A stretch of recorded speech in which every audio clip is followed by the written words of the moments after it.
Benedict, anong oras ipatutupad ang road closure at ano-anong mga kalsada yung isasara dyan sa Maynila?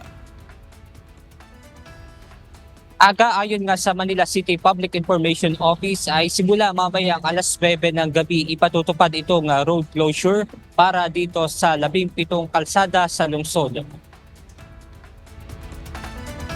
Ito ay ang north at southbound ng Bonifacio Drive, Katigbak Drive, ngunit may inilaan namang isang linya para makapasok ng Manila at H2 Hotel ang isang motorista.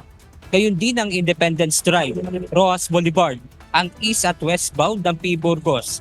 Kasama rin sa isasarang kalsada ang Finance Road, Maria Rosa Street, Top Avenue, Romualdez at Ayala Boulevard.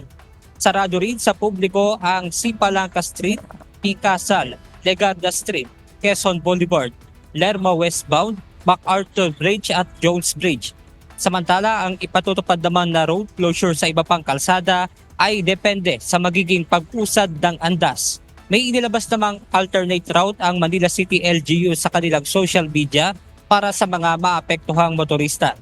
Samantala, sa pag-iikot ng UNTV News and Rescue Team sa lugar ng Quiapo at Quirino Grandstand kanina, nakalatag na ang mga tauhan ng Philippine National Police na magpapatupad ng seguridad sa traslasyon. Gayun din ang mga medical personnel ay naka-standby na sa lugar para naman sa mga lalahok na mga ngailangan ng atensyong medikal.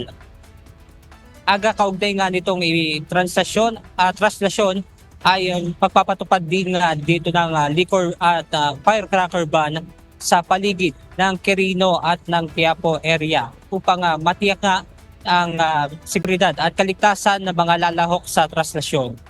Yan muna ang ating update mula rito sa Maynila. Balik sa inyo dyan, Aga. Maraming salamat, Benedict Zamson.